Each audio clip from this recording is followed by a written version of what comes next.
Muchas gracias. Bueno, pues agradeciendo como siempre la invitación de Senapred, del GANAPRO. Afortunadamente ya tenemos algún tiempo por ahí trabajando de manera conjunta y compartiendo. Bueno, eso me encanta bastante. El día de hoy vamos a estar trabajando el tema vulnerabilidad social previa a un evento masivo y la psicología de masas. Teníamos programado que mi compañero Carlos Mendoza estaría participando con la parte del previo al evento masivo. Sin embargo, bueno, tuve una situación personal y me va a tocar a mí presentarlo, espero no hacerlo tan mal. Entonces, bueno, dentro de las temáticas que vamos a revisar, vamos a iniciar con el previo al evento masivo, factores de vulnerabilidad social e impacto social, y el 3, psicología de masas. Quiero compartirles que dentro de mi formación soy psicóloga clínica. Sin embargo, me he desenvuelto en algunas temáticas que tienen que ver con psicología de emergencias, y durante algunos años también estuve haciendo investigación en psicología de masas, precisamente en eventos masivos, con Carlos Mendoza. Entonces, bueno, esta información que vamos a dar deriva de 2 investigaciones, una exclusiva de eventos masivos y otra exclusiva de vulnerabilidad social, que la hicimos en el contexto comunitario. Entonces, bueno, hemos conjuntado esta información teórica, obviamente con autores, revisando mucha bibliografía y autores que bueno, consideramos importantes en ambas temáticas, y bueno, eso es lo que vamos a presentar el día de hoy. Inicio con el previo al evento masivo. Bueno, como ustedes saben, entiendo que ya por ahí la licenciada Carla ya les dio el antecedente de qué son los eventos con aglomeración de público, que bueno, sabemos que son concentraciones planeadas con un número indeterminado de espectadores que son reunidos en un lugar con la capacidad de infraestructura para un fin, en donde, bueno, se hace de una manera regulada, controlada, organizada. Nosotros, para efectos de este curso, e incluso por ahí de la guía que se les compartió, que bueno, toda la información que voy a dar aquí está contenida en la guía, vamos a empezar a hablar de eventos masivos. Bien, compartirles que a través de nuestra ley del Sistema Estatal de Protección Civil, Prevención y Mitigación de Desastres para el Estado de Querétaro, ya tenemos enmarcado solicitarle a los organizadores de eventos masivos que realicen un plan de acción específico en donde contenga, que es un documento que contiene todas las actividades, desde un análisis de riesgos específico por evento. Es decir, no es lo mismo un evento deportivo que un espectáculo o alguna reunión. Que bueno, es importante que se haga el análisis de los riesgos particulares, no nada más los riesgos, hablando de riesgos, bueno, no nada más sobre todo de la vulnerabilidad física, que vamos a hablar más al ratito, sino también de la vulnerabilidad psicosocial, es decir, lo que implica el comportamiento humano desde sus distintas matices, ¿ok? Entonces, en Querétaro ya esto es algo que se solicita, forma parte de los requisitos y para poder llevar a cabo un evento en Querétaro. Las fases del evento las vamos a dividir en 2. En un primer momento, la planeación, que para nosotros la planeación va a ser fundamental. Ustedes saben que la prevención siempre va a ser a lo que debemos enfatizar más, porque bueno, pues ustedes más que nada lo conocen, todos los que trabajamos en la gestión del riesgo, sabemos que poder prevenir situaciones que nos vulneren, bueno, pues va a ser lo que nos salve de llevar de que se hagan emergencias a situaciones, ¿no? Y por otro lado, otra fase, bueno, es el desarrollo del evento. Previo al evento, es decir, el organizador sabe que va a tener un evento, lo que tiene que hacer es una solicitud, cumplir con requisitos. Los requisitos, si bien son generales, En las particularidades se determinan algunos números de personales o de personal que va a apoyar de acuerdo a la clasificación del riesgo. La clasificación del riesgo pues tiene que ver con el tipo de evento que es, si hay venta de alcohol, el número de personas, si es un espectáculo, si va a haber pirotecnia, etcétera, etcétera. Todos los factores se conjuntan y de acuerdo a una tabla, entonces se determina qué cantidad, por ejemplo, de ambulancias, de bomberos, de personal de seguridad privada, peritaje, si va a haber apoyos del municipio o del estado como tránsito, seguridad pública, ministerio público, salubridad, etc. Dependiendo del evento. Se tiene una entrevista con el organizador. ¿Por qué? ¿Por qué no nada más pedirle que llene todos los requisitos? Porque Carlos se dio cuenta que de repente le llegaban algunos eventos en donde decían, bueno, por ejemplo, va a ser un evento de coaching, pero bueno, nada más es una reunión con personas y lo único que necesitamos es un salón y bueno, pues era la información que se tenía. Pero a la hora que se hacía la entrevista nos dábamos cuenta que a lo mejor iban a hacer pasar a las personas por juego o cosas raras, que de repente pues eso no lo teníamos, en la entrevista se tenía que desmenuzar para entonces poder determinar que los riesgos eran mayores y no eran tan simples como aparentaban en el documento. Entonces, una entrevista con los organizadores sí es muy importante para que nos platiquen exactamente en qué consiste su evento, exactamente si van a utilizar pirotecnia, en dónde, cómo, cuándo, obviamente contar con los permisos que sabemos se deben de tener cuando se trata de pirotecnia y detalles como estos. El tipo de personas que van a venir, cómo se ha estado comportando últimamente alrededor de, por ejemplo, de un artista, los fans, etc. Se hacen reuniones previas al evento con los organizadores, en donde, bueno, se hacen a la manera de pregiras, se revisa el lugar en donde se va a hacer el evento, se van detallando algunas necesidades particulares de acuerdo a los inmuebles, si va a ser evento a lo mejor al aire libre, bueno, pues se consideran muchas más cosas. Porque acuérdense que también, por ejemplo, el tema climático, bueno, va a ser un factor determinante para cada evento. También se hacen investigaciones de posibles riesgos conductuales asociados. Ejemplo, cuando se va a tener un partido de fútbol en el estadio, en la corregidora, pues sabemos que hay determinados equipos que ya traen por ahí cantado el pleito con nuestra barra. Entonces lo que se hace es una especie de investigación en donde se monitorea las redes sociales, precisamente que nos puedan dar información de cómo viene la cosa en términos conductuales, hablando de violencia, por ejemplo. Factores de riesgo que es importante analizar en este plan de acción, desde los temas estructurales, es importante analizar que todo esté bien. Obviamente sabemos que cada inmueble debe tener su programa interno de protección civil, eso no está a consideración, o sea, cada inmueble lo debe de tener y es uno de los requisitos que se piden, pero en este plan de acción va a ser también importante analizar si hay algún riesgo en tanto estructural que no se haya considerado antes por situaciones particulares. Hablamos, por ejemplo, de la posibilidad de que pues, cualquier inmueble puede tener incendio, pero bueno, si en el evento se está hablando de que se va a hacer el manejo del gas, bueno, pues obviamente es un riesgo que se potencializa.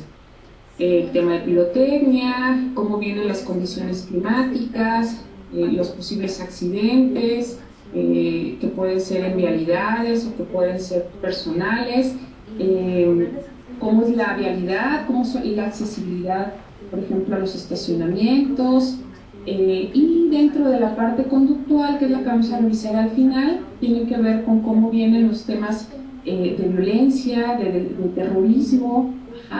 Ya en la ponencia anterior el licenciado Jaime, bueno, nos hablaba de grupos delictivos que de repente están presentes en algunos estados y que, bueno, nos pueden generar situaciones de terror. Por otro lado, bueno, desórdenes que pueden generar Todo esto nos puede generar en estampillas, por ejemplo, que bueno, ustedes saben, pueden conllevar a la misma muerte de las personas o lesiones. ¿Cómo viene el tema del alcohol, drogas? O sea, sabemos que aunque no está permitido el ingreso por ejemplo, de drogas a los eventos, bueno, pues de alguna manera los cuelan en lugares, por ejemplo, en estadios, que bueno, a lo mejor hasta a los niños se los cuelan, ¿no? A través de los niños, y bueno, sabemos que por un tema de derechos humanos, pues como autoridades no podemos hacer un niños, por ejemplo. Entonces, son temas que se deben de observar, que se deben de atender, y podemos empezar a prever estrategias para que nos salga mejor nuestro evento. Las conductas delictivas es otro tema que también es importante estar monitoreando. En algunas situaciones se pueden presentar hasta suicidios. Hemos tenido algunos casos conocidos en algunos estados de la República, en donde algunas fiestas que bueno, por ahí se convocan de manera masiva, bueno, terminan en homicidios o suicidios o feminicidios, etc. Algunos otros factores de riesgo, bueno, el tema alimenticio, que bueno, sabemos que también es importante estar muy de la mano con el sector de salud para evitar contaminación de alimentos o deterioro. Y bueno, otro factor de riesgo hoy en día, bueno, pues es el tema de la pandemia, ¿no? Que ya sabemos que si bien no están permitidos los eventos masivos, bueno, pues cuando ya se empiecen a permitir un poquito más, o que a lo mejor en algunos estados ya se permiten ciertos eventos masivos con un número mínimo, a lo mejor el 30% de su capacidad, pues entonces las medidas adecuadas y que bueno, esto implica un riesgo y que habrá que tomar. Entonces, todos estos factores de riesgo y los que de acuerdo al evento amerite sumar, hay que considerarlos en este plan de acción, generando los planes de emergencia específicos para cada factor de peligro, de amenaza. Ahora bien, ¿qué se hace? ¿Qué es lo que pasa durante el evento? El evento conlleva algunas etapas. Como saben ustedes, durante cada evento se debe de instaurar un puesto de mando único, unificado, en donde ustedes saben, se tienen que estar las autoridades o los jefes, por decirlo así, de cada institución, que tengan capacidad de tomar decisiones, porque en este tipo de eventos pues masivos, sobre todo cuando hay número de personas o que se clasifica como riesgo alto, o que hay muchas personas, pues es importante hacerlo en un estadio. En automático se instaura el puesto de mando único. A lo mejor, por ejemplo, nosotros acá en Querétaro, siempre que hay eventos como un 16 de septiembre o así, nosotros instauramos el puesto de mando único. Cuando es el informe de gobierno, se instaura un puesto de mando único. Es decir, que podamos tomar decisiones de acuerdo a cómo se van dando las situaciones, o a lo mejor si se presenta alguna situación de emergencia o que se pueda prever algún riesgo, bueno, pues tomar decisiones. Entonces el puesto de mando único aparece y tiene que estar instaurado durante el evento y tiene que estar durante todas las etapas, hasta cerrarlas. La idea es que las personas que pueden tomar decisiones no se vayan hasta que el evento o hasta que las etapas que vamos a mencionar concluyan. La primera etapa es la etapa de montaje o preparación, que bueno, corresponde al acondicionamiento del inmueble por parte de los organizadores, que empieza con la colocación de barras, por ejemplo, la instalación de los stands, si hay que hacer algún montaje, bueno, pues el montaje obviamente con los peritajes correspondientes. Ojo, esto es importante señalarlo, las inspecciones se tienen que hacer durante todas las etapas. No se vale que de repente digamos, bueno, pues que el organizador haga su montaje y yo ya llego ya cuando vaya a abrir puertas, yo Protección Civil. No, tenemos que estar durante todas las etapas, porque esto nos va a garantizar que podamos reducir los riesgos durante el evento. La siguiente fase es el preingreso. Esto significa que es un periodo previo a la apertura de puertas para el ingreso de los espectadores. hasta que llegamos al ingreso, es decir, a partir de la apertura de los accesos hasta el momento en que da inicio el evento. Estas fases dependerán del número de asistentes y la cantidad de capacidad de acceso al inmueble, es decir, muchas veces se abren puertas 2 horas antes y el evento tiene un aforo grande, ¿no? Por ejemplo, esto lo vemos en obras de teatro o en estadios, ¿no? Otra fase, la siguiente, es la presentación, es decir, cuando da inicio el espectáculo y hasta que finaliza el mismo. Después iniciamos la salida, es decir, finaliza la actividad programada y hasta que el último espectador, el último usuario esté, se culmina la salida y reiniciamos con el reacondicionamiento, es decir, esto significa que dejar el inmueble en las condiciones normales, desmontar, etcétera. Y entonces ahora sí, ya que se haya terminado esto, ya el puesto de mando será por cerrado y ya cada integrante del puesto de mando puede irse. Luego, el siguiente tema tiene que ver con factores de vulnerabilidad social e impacto, es decir, en los eventos masivos. Les decía yo que hace algunos años hicimos un estudio de vulnerabilidad social y entonces estuvimos analizando distintos teóricos nacionales e internacionales y encontramos, o más bien computamos, factores de vulnerabilidad social que van más allá de lo que normalmente los teóricos nos dicen que es vulnerabilidad social, es decir, en general la vulnerabilidad social se asocia con pobreza y algunos otros poquitos factores, los que les voy a presentar a continuación me parece que abarcan un poquito todo el tema psicosocial. Digo psico porque también es importante hoy en día integrar a la vulnerabilidad social el aspecto psicológico, y ya verán por qué. Esta imagen que tengo aquí, lo que quiero mostrarles es que la vulnerabilidad se da porque hay un ser humano alrededor. Es decir, si no hay hombre, pues la vulnerabilidad no existe. Entonces el factor humano es determinante para que exista la vulnerabilidad. Estos son los factores de vulnerabilidad social a los cuales me refiero. No voy a entrar muchísimo en detalles de esto, pero quiero que los pensemos en torno al evento masivo. Les platicaba yo que nosotros hicimos una investigación en el contexto comunitario y al final cada uno de estos factores nosotros lo empezamos a traducir en una gráfica de telaraña que nos permitía ver cómo es que cada factor estaba impactando en una numeralia del 1 al 5. Pues podíamos ver en esta gráfica pues el grado de vulnerabilidad por factor.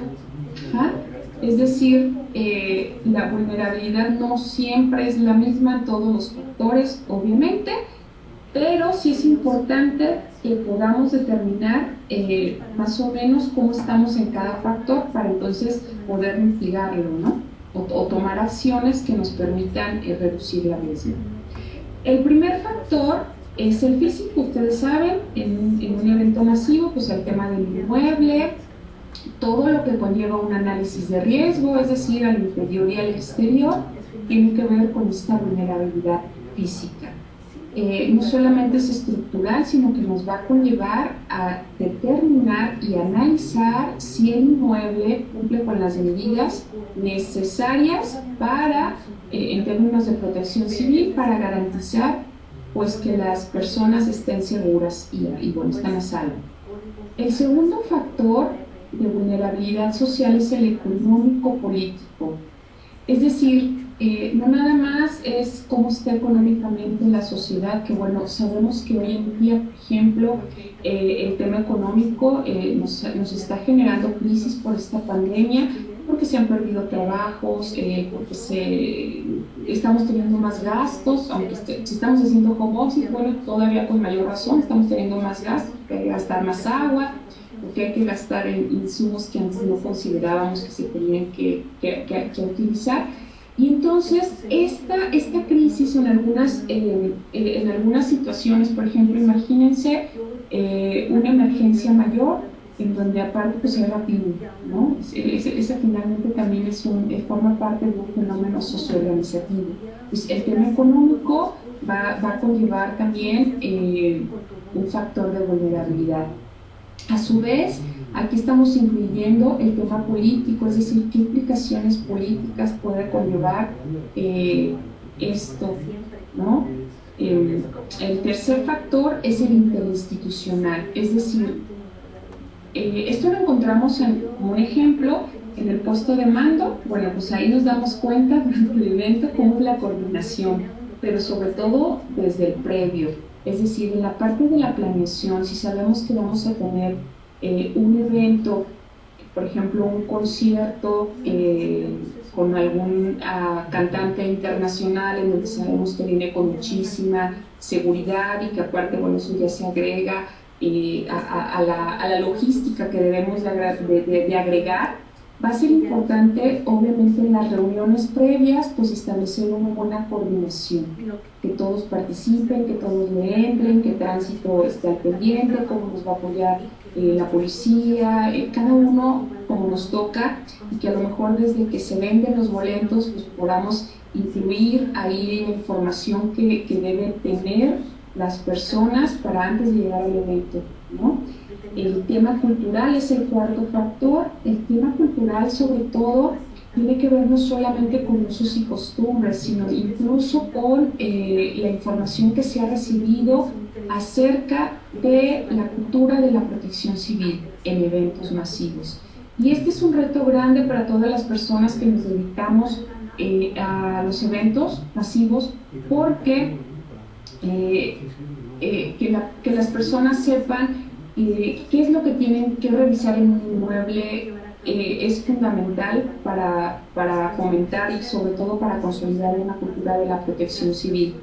Es importante que el personal operativo esté capacitado en temas de eventos masivos. ¿Por qué? Porque muchas veces, sobre todo por ejemplo, nos topamos con aquellos operativos que a lo mejor no trabajan de fijo, sino que están rolando, sobre todo en los privados. Seguridad privada, por ejemplo, la tropa, de los que luego trabajamos en seguridad privada, pues ni siquiera tenemos la capacitación y luego, por ejemplo, hasta tú, si quieres, antes del evento convocan a las personas y por 200 pesos, ¿quién se anima? No te preguntan ni cómo te llamas, ni quién eres, y bueno, te sumas y pues obviamente no garantizamos que estamos teniendo capacitación. Me queda claro que es un tema económico, no es culpa de los organizadores o de los dueños de las empresas privadas, para nada.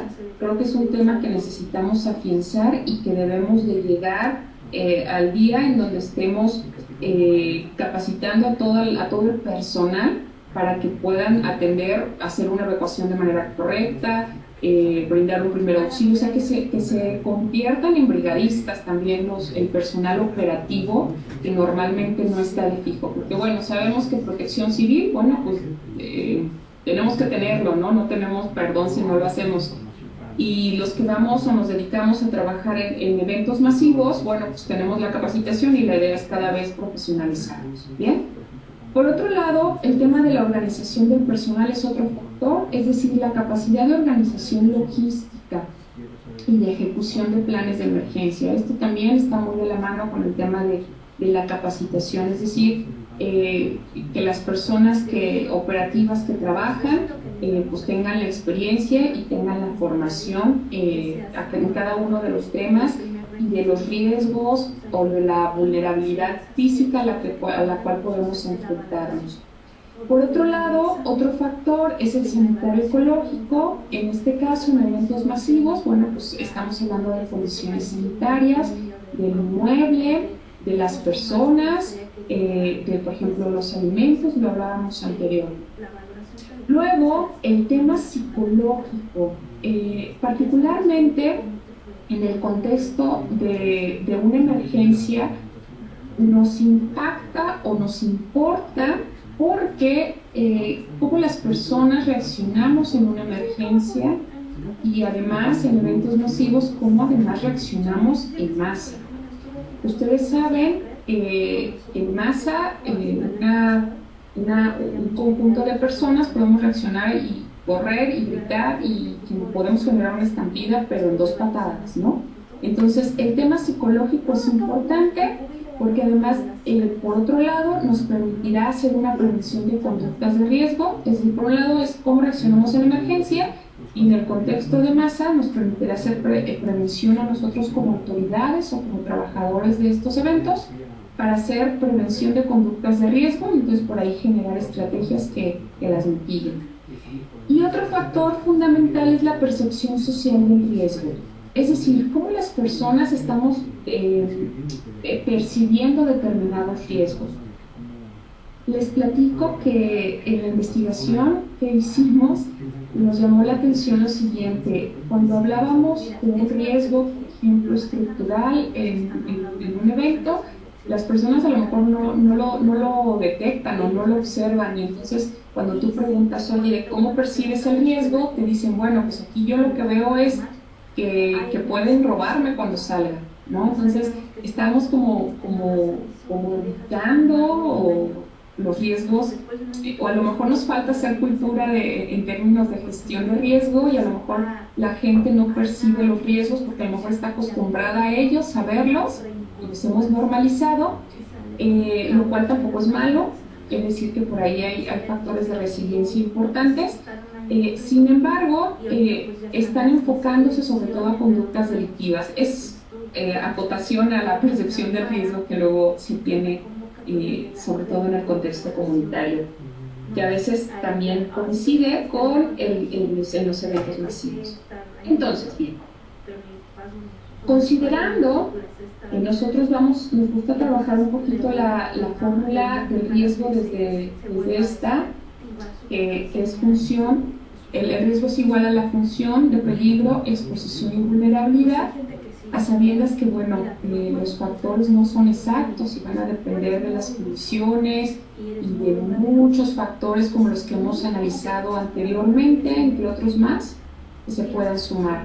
Entonces, ahora me voy a enfocar desde lo que hemos hablado con anterioridad. Por un lado, en el previo encontramos los factores de riesgo, todo lo que hablamos acerca del plan de acción, y por otro lado, los factores de vulnerabilidad social que acabo de mencionar. Entonces, estos dos se pueden trabajar de manera conjunta. Si se fijan, ambos tienen un poco del otro. Entonces, a lo que quiero llegar es que el impacto en cuanto a los riesgos o el análisis de los riesgos, bueno, pues se puede determinar desde los dos modelos. ¿Ok? Entonces, por un lado, el primer modelo que está enfocado al plan de acción, específicamente en eventos masivos, pero también va a ser importante complementar con algunos de los factores de vulnerabilidad social que he mencionado y que nos permitirán obtener mejor información y poder generar mejores planes, no nada más planes de acción, sino generar planes de emergencia que forman parte de este mismo. Y por otro lado, bueno, pues vamos a iniciar con el tercer tema, que ya tiene que ver con psicología de masas. Este tema, pues para mí me es importante porque entender la psicología de masas, es decir, cómo funcionamos los seres humanos, no solo desde lo individual, que va a ser muy diferente, ahorita lo vamos a observar, a cómo funcionamos con muchas personas. Va a ser muy importante entenderlo si nos vamos a dedicar a eventos masivos. Y no nada más eventos masivos, a cualquier fenómeno socioorganizativo, decía yo, emergencias. En emergencias muchas veces se tiene que aplicar la psicología de masa. ¿Okay? Espero, si me alcanza el tiempo, dar un ejemplo de esto aquí. Antes de entrar a qué es una masa, y para comprender la psicología de masa, me he permitido retomar un autor que me gusta mucho, que se llama Elias Canetti, donde precisamente tratando de explicar, dar una explicación de por qué los seres humanos nos comportamos así, voy a explicar adelante, hace una referencia a los orígenes, ¿no? Y nos habla de la muta. Entonces los orígenes empiezan acá. ¿Qué es la muta? Es la unidad más antigua del mundo. Son hordas conjuntas y en poco número, donde todo se conoce, no son impersonales, que vagan en pequeñas jaurías. Está compuesta por 20 o 30 personas. Entonces tratemos de imaginar algo así como lo que después se le nombró tribus. Imaginémosla aquí como la imagen. Es decir, una de las características de las mutas también eran los rituales, eran las danzas. Los rituales van a ser fundamentales en este tema porque nos van a dar mucha información de cómo nos comportamos como en masa. ¿Okay? Entonces, aquí, bueno, puntualizar que aunque, que las mutas no crecen, al contrario de la masa, una masa puede crecer. En este caso la muta no crece, pero bueno, nos permite ejemplificar el comportamiento. Iniciamos. Funciones de la muta.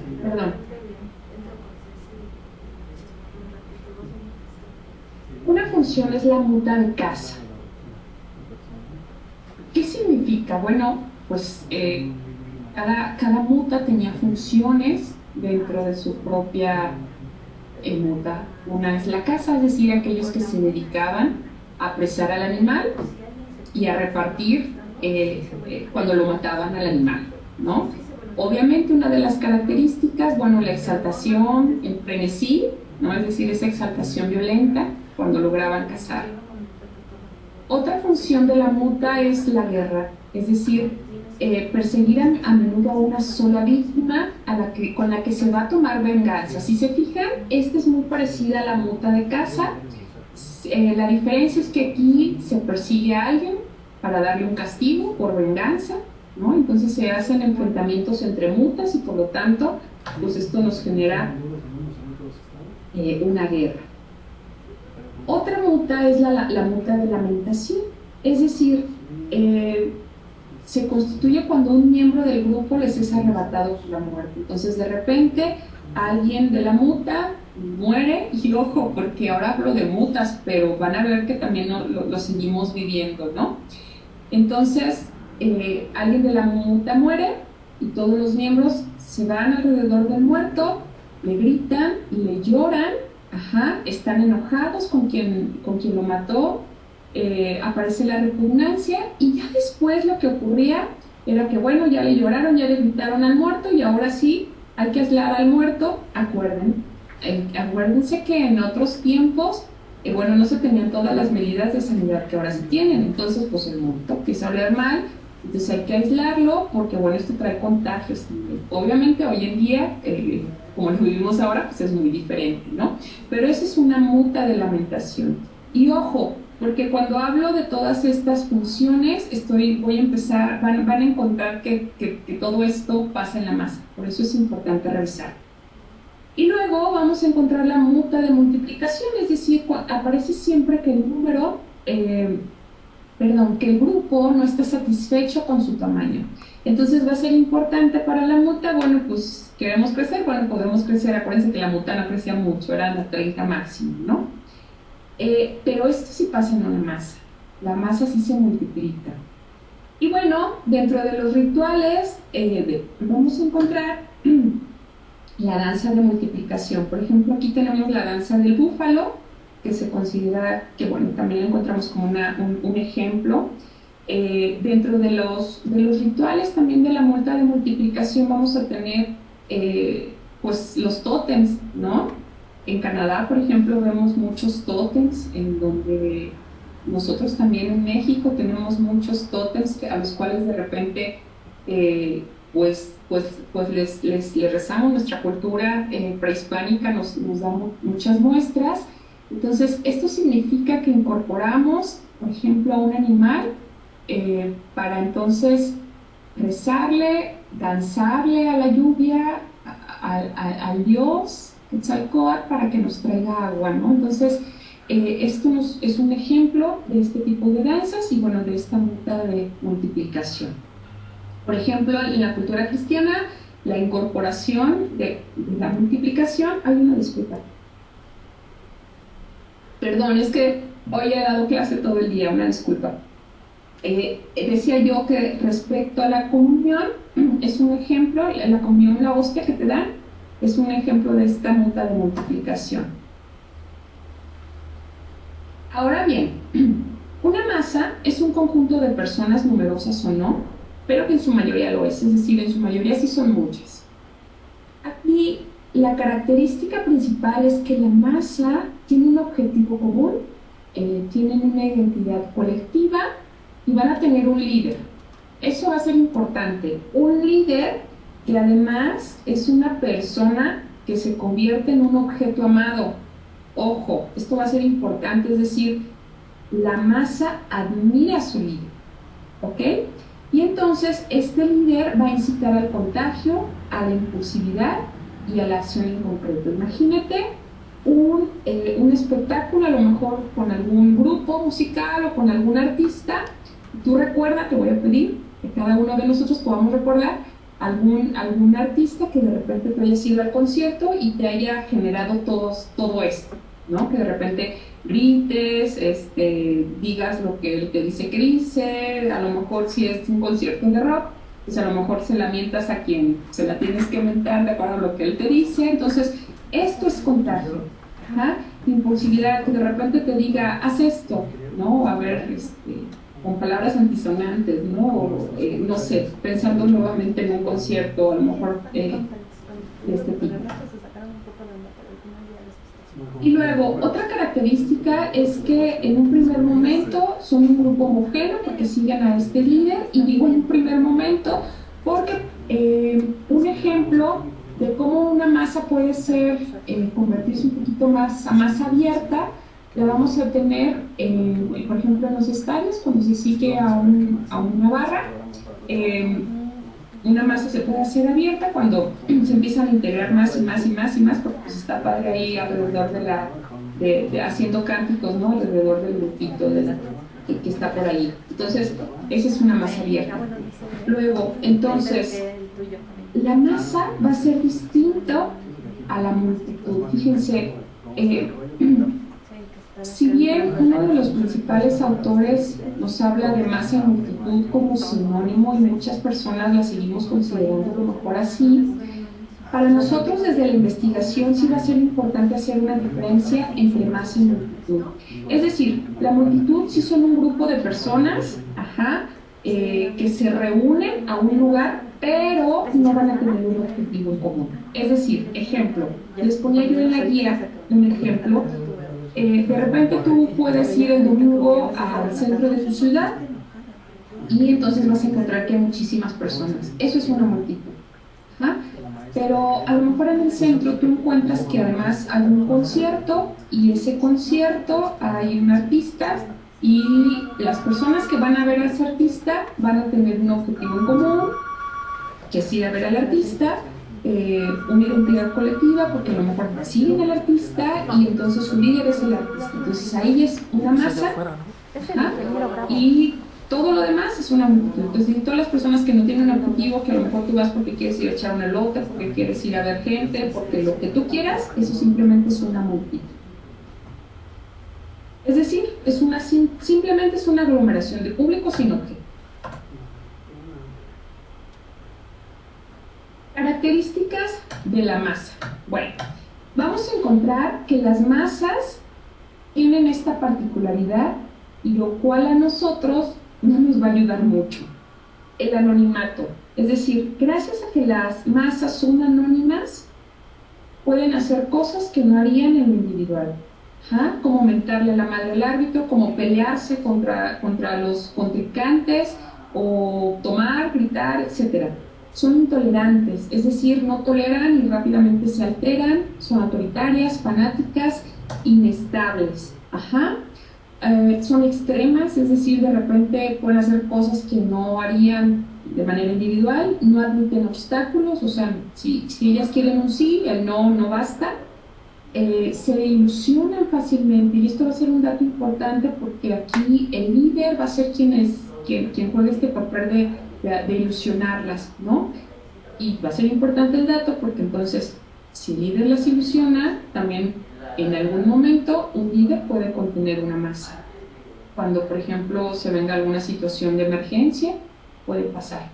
Son instintivas y bueno, hay una mente colectiva. Eso es también lo que pasa en el fenómeno masa, que no nada más, ya no se habla de una persona, se habla de muchas. Entonces, precisamente ocurre lo que hablábamos hace un rato, que se viene una especie de contagio, y entonces, si la cosa es hacer portazo, bueno, pues entonces empiezo a seguir, y entonces se empiezan a contagiar las personas, se instaura la mente colectiva. Como en el anonimato, pues nadie nos está ubicando, podemos hacer muchas cosas que van en el orden del instinto. ¿Se acuerdan que hablábamos de la muta de caza, ¿no? Entonces podemos cazar.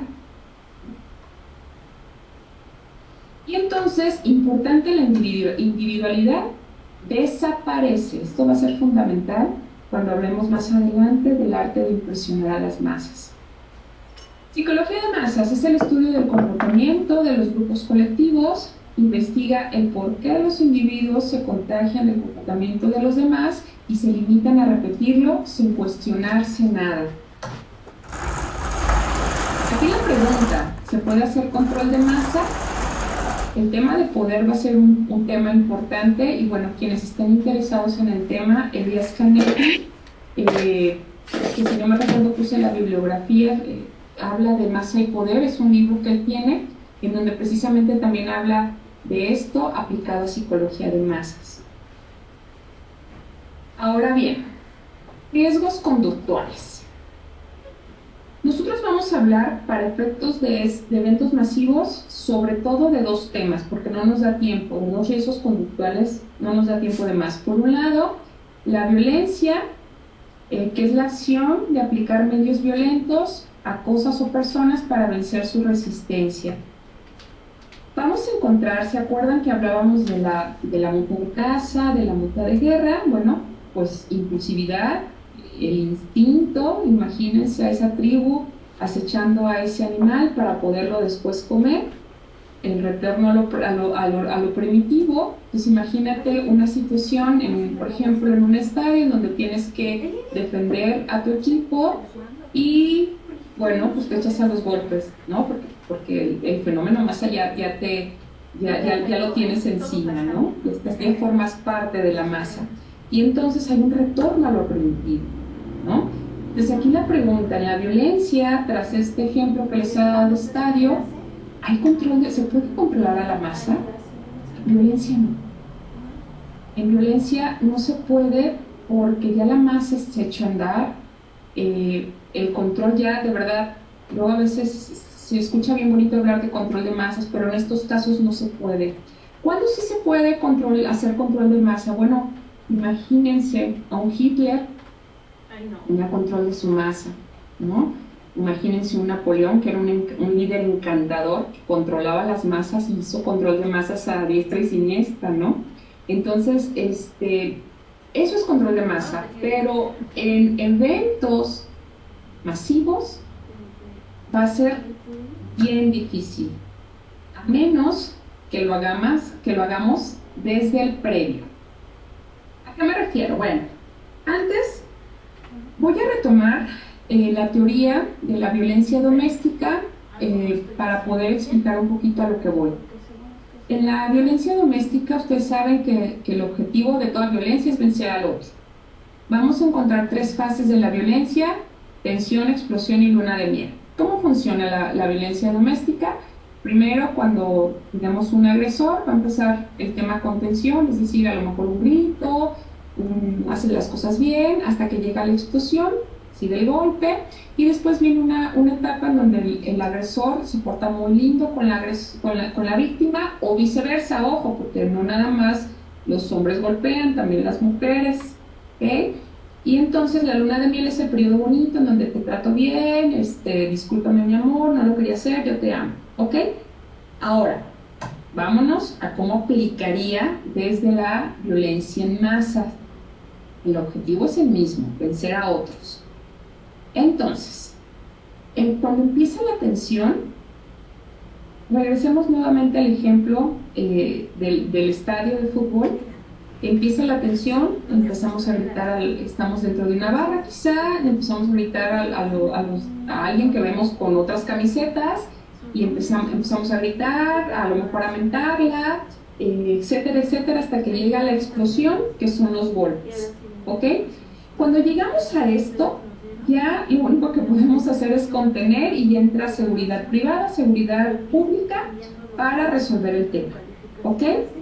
Pero entonces, nosotros, desde la propuesta que venimos a hacer, se tendría que hacer desde la investigación. ¿Se acuerdan que en la investigación nosotros teníamos que analizar cómo venía el ambiente, cómo venía la gente conductualmente hablando, si ya habían cantado grilla, si, por ejemplo, en temas políticos, cuando a lo mejor se puede hacer alguna manifestación, bueno, la misma investigación se debe de hacer para hacer prevención, es decir, previo una detección de estas conductas de riesgo, para entonces precisamente antes de la atención que ven ustedes acá arriba, pueden hacer una contención, y aquí es donde hago un juego de palabras, ¿no? Contención, es decir, que podamos detectar y entonces romper ese factor de riesgo, cortarlo como con unas tijeras, hacer un corte que nos permita implementar una estrategia o hacer psicología de masas como tal, ¿ok? Ahora preguntarán, ¿cómo hago psicología de masas? Bueno, ténganme paciencia, casi llego allá. ¿Se acuerdan que hablábamos de factores de riesgo conductuales? Bueno, el primero fue violencia y el siguiente es acto terrorista. ¿Por qué empezar a hablar de terrorismo? Bueno, el compañero del ponente anterior, el licenciado Jaime, ya creo que nos ha dejado muy claro por qué es importante empezar a hablar de terrorismo, ¿no? No es nuevo, artefactos, explosivos o personas que, bueno, quieren generar horror. ¿Qué es esto?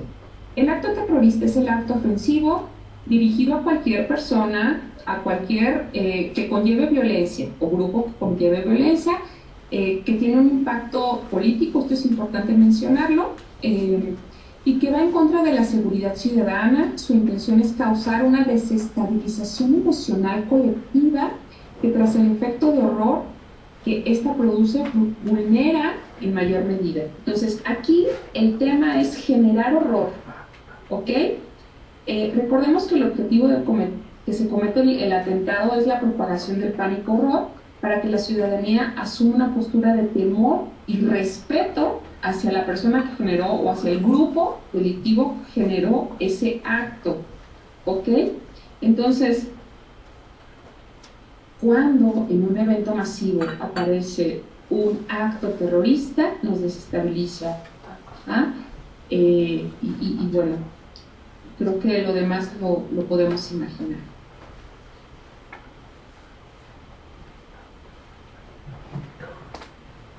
¿Se acuerdan que hablábamos del comportamiento que tenemos ante una emergencia?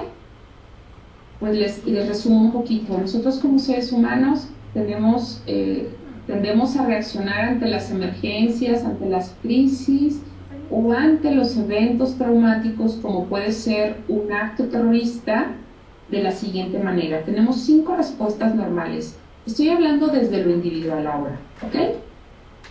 La primera respuesta, correr. La segunda, pelear, el famoso flight o fight, es decir, afrontar la situación, o correr, salir volando. Congelarme es la tercera respuesta, es decir, literalmente aparece el evento traumático, le voy a llamar así. Imagínate que de repente en un evento alguien grita bomba, ¿no? O se escucha una explosión y todo el mundo empieza a gritar que hay una bomba y empiezan a correr, y hay quien se puede quedar congelado, es decir, el cuerpo no le responde pero en lo más mínimo y se queda inmovilizado, no puede moverse de un lado a otro. Otra respuesta normal es la disociación. Hay muchas formas de disociación. ¿Cómo lo observamos en una persona? La disociación es como cuando tú ves a una persona y es como que ella te mira, pero no te mira. O sea, tiene como la mirada perdida. Eso físicamente se observa. Pero tenemos varias formas de disociación. Una es la despersonalización, es decir, literalmente las personas que lo han vivido narran que es como si su cuerpo, como si tú te sales de tu cuerpo y desde allá arriba estás observando tu cuerpo. Esa es la despersonalización. La desrealización, por ejemplo, es sentir que lo que a ti te está pasando no es real, no es real. O sea, hay personas que incluso narran que viven el evento, como el evento traumático, como si estuvieran viendo una película en cámara lenta. Entonces esa sería la desrealización. La amnesia disociativa, es decir, va a haber después del evento, se van a dar cuenta que hay pedacitos que no recuerdan del evento traumático. Fuga disociativa es otra forma de disociación, es decir, las personas después del evento traumático empiezan a fugarse o es como que se van y no están aquí. Y bueno, también hasta que puede llegar hasta la alteración de la identidad, ¿no? De repente una persona que vive un evento traumático en donde ya no se reconoce al espejo o empieza a tener algunas personalidades distintas, ¿no? Y la quinta respuesta normal es psicotizar, es decir, que empieza a delirar, alucinar posterior a este evento traumático. No está lejos de nosotros esto porque en muchos eventos traumáticos, en muchos eventos masivos se han vivido eventos traumáticos como estos. Un atentado terrorista, son ejemplos clarísimos, ¿no? De esto. Entonces, decía, desde lo individual, así funcionamos como seres humanos. Ahora, agrégale, súmale que el efecto masa, es decir, cuando estamos muchas personas reunidas que tenemos un objetivo común, como ir a un evento masivo, entonces el efecto de pánico, el efecto del instinto y todo lo que te genera la masa que ya hemos hablado y el contagio, pues entonces las cosas pueden terminar muy mal, pueden terminar en estampillas, pueden terminar en muertos, ¿no? Podemos tener ejemplos, tenemos muchos, creo que ya incluso han revisado varios.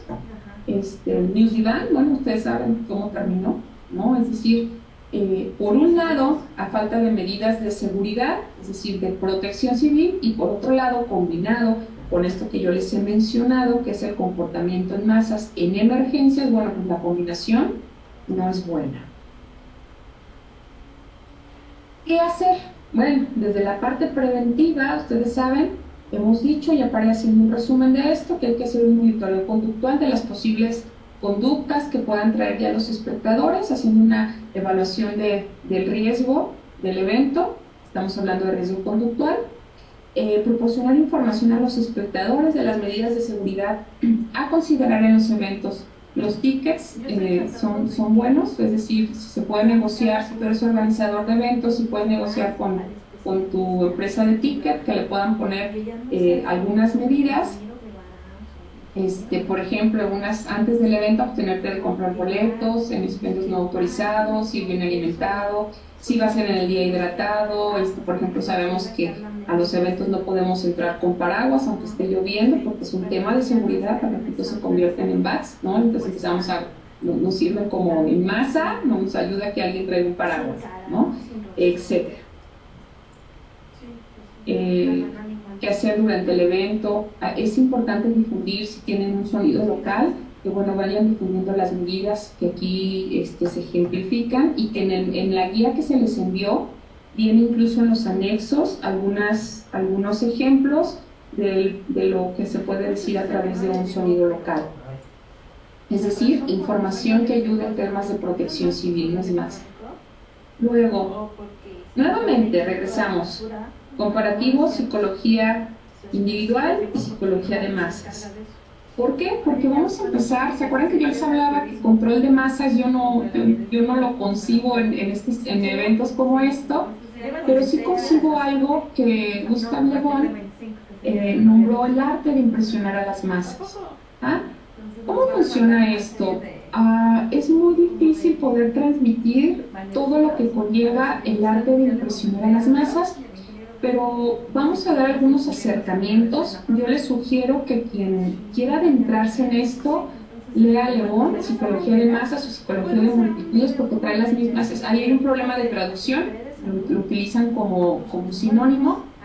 Y él nos habla detenimiento de todo lo que implica el arte de impresionar a las masas, y yo ahora voy a intentar transmitir las que nos aplican a eventos masivos. ¿Qué nos dice Le Bon? Dice, bueno, es que como individuos, es decir, cuando estamos solos, nosotros tenemos como mejor arma el razonamiento, pero lo que sucede en psicología de masas es que como nos volvemos instintivos, el razonamiento se pierde. ¿Qué significa esto? Que simplemente regresamos a ser una muta, a comportarnos como muta.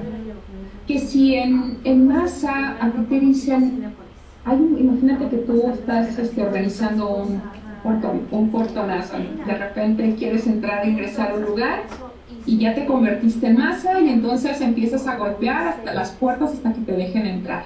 Y entonces las personas con las que vas se empiezan a contagiar y hacen lo mismo que tú. Si a ti alguien de Protección Civil sale y te dice, oye, no lo hagas porque está mal y vas a dañar y esto no funciona, no lo vas a entender, porque tú estás pensando en masa, o sea, no estás razonando. No me malentiendan y piensen que no es que dejemos que como seres humanos no pensamos, no. Y lo que quiero decir es que en masa nos convertimos en personas que no razonan, que trabajamos desde, que nos comportamos desde el instinto, a la manera de la muta, a la manera de la muta de caza, de la muta de guerra, ¿me explico? Y entonces, en la masa decíamos, va a haber sugestión, va a haber una guía que te hipnotiza, es decir, alguien que te diga qué hacer y que a lo mejor ya cuando regresas a tu individualidad, es decir, termina el evento y a lo mejor dejas ese acto que es delictivo, ¿no? Es decir, dar un portazo que ya se convierte en un daño a una institución o a un inmueble, es una conducta delictiva, pero que pues tú en el anonimato y estabas pues, con ganas de hacerlo, pues lo hiciste. A lo mejor ya después pasa el tiempo y reaccionas y vuelves a pensar y vuelves a razonar y entonces vas a decir, caray, pues no estuvo también lo que hice, ¿no? Es decir, vuelves a tu individualidad. ¿Qué herramientas tenemos en este arte de impresionar a las masas? Cuando digo arte de impresionar a las masas, es decir, nosotros como autoridades o como organizadores de un evento, ¿cómo sí podemos hacer un impacto para desde el previo poder evitar que se llegue, por ejemplo, a actos de violencia, ¿no? Como lo mostraba en la grafiquita hace rato. La música, acuérdense, la música está comprobado científicamente que puede calmar a alguien, que puede relajar a alguien, o que lo puede alterar, o que puede euforizar a alguien. Entonces, es importante en un evento que puedas, si tú tienes por ejemplo, en un concierto, ¿cuántas veces no ha sido un concierto y el artista, en vez de incita a la gente, pero sabe cuándo calmarla? Y pone ciertas músicas, ciertas canciones que sabe que la gente se va a calmar. Si las excita, les griten y saca los instintos de los espectadores, pero luego los regresa con alguna otra música. Eso es el arte de impresionar a las masas. En el estadio, los cánticos, la detección on time, es decir, detección de todas estas conductas en tiempo va a ser fundamental.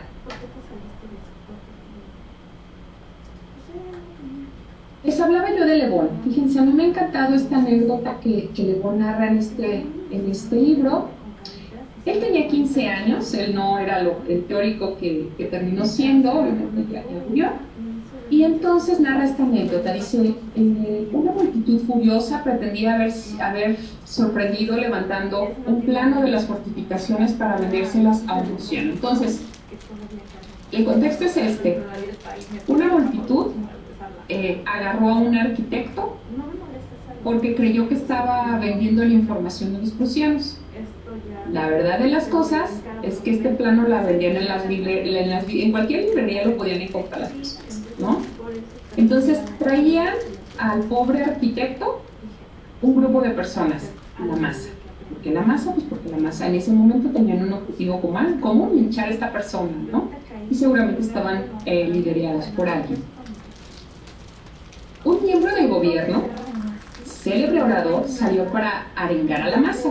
Exigía la inmediata ejecución del prisionero. Dice Lebón, yo esperaba que el orador demostrara lo absurdo de la acusación diciendo, oigan, pues esto lo venden en todos lados, ¿no? Dice Lebón, tras mi sorpresa, lo que encontré fue lo siguiente. El orador empezó a decir, se hará justicia, y una justicia implacable. Entonces imagínate que de repente estaban ahí todas esas personas y les dice esto: dejad que el gobierno de la Defensa Nacional concluya vuestras averiguaciones. Mientras tanto, vamos a encarcelar al acusado. ¿Y qué creen? La multitud se disolvió. Es decir, se calmaron, calmada muy pronto por esta aparente satisfacción, y al cabo de 4 horas el mariscal pudo volver a su domicilio. Obviamente salió por la puerta de atrás, la gente no se dio cuenta. Y lo que Lebón dice es que si esta persona, si este persona del gobierno le hubiese dicho a la gente, oiga, no, razonando, seguramente lo hubieran linchado. Y ojo, porque si tenemos en este foro emergencistas, sabemos que hay comunidades a las que llegamos y la gente te lincha si no haces lo que ellos quieren. Entonces estás hablando de una masa, ¿ok? Y entonces lo que hay que hacer es buscar la forma de traducir esta anécdota que yo les acabo de platicar, que Lebón vio cuando tenía 15 años, en donde ese mariscal hizo, o más bien, hizo como si hiciera lo que la masa quería escuchar. Es decir, justicia, era lo que clamaban. ¿Ok? En una emergencia, a veces hay que hacer como si cuando la masa te quiere luchar. ¿Cuántas veces, si eres emergencista, no has llegado a alguna comunidad en donde el paciente ya falleció? Seguramente ya tiene muchas horas de muerto. Tú sabes que clínicamente es imposible que esa persona haya viva, tras 5 minutos lo sabemos, pero ya tiene 2 horas esa persona que está muerta, y que de repente la gente se pone brava y te dicen, te lo llevas, y a lo mejor tú sabes que por protocolo no te lo puedes llevar porque necesita llegar el MP, pero si no lo haces te linchan. Pues a veces hay que tomar decisiones como hacer como que estás dando RCP para que la gente se calme. ¿Y qué creen? Esto es psicología de masas, va en contra del razonamiento, pero es psicología de masas y es la única forma de acercarnos a esto que hemos nombrado, que Lebón ha nombrado, el arte de impresionar a las masas. Y sale el ejecutivo con cabeza de comida. Con lo cual entendemos y reafirmamos que ni la multitud ni la masa entienden razones. Este es como un poquito acercarnos a la conclusión. Y la forma más inteligente de actuar de este orador, estamos regresando al ejemplo de Lebón, mediante los propios recursos que la condición de líder le permitió desarrollar en este arte de impresionar a las masas, es decir, las afirmaciones. Las afirmaciones en psicología de masas son igual de importantes que el contagio. Es decir, cuando un líder afirma, va a generar un contagio. ¿Okay? No es de gratis que en protección civil se diga, no corro, no grito, no empujo. Son afirmaciones claras, concisas, que nos permiten empezar a generar un contagio en las personas para que hagan acciones. Entonces, las afirmaciones: dijo a la multitud lo que quería oír, ojo, y lo dijo de una manera clara, e imploró en palabras e imágenes que la multitud deseaba ver condenado al acusado. En el imaginario de la multitud, las imágenes van a ejercer un factor determinante, porque cuando en masa o en multitud tú escuchas la palabra fuego, de inmediato magnificas la imagen y corres para salvar la vida de manera instintiva. sobrevivencia o supervivencia.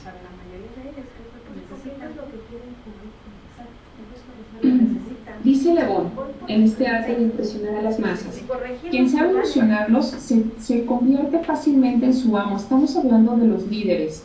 El que intente desilusionarlos es siempre su víctima. Entonces, estos son tips para aquellos que puedan tener ese don de líderes frente a una masa. Esto puede ayudar.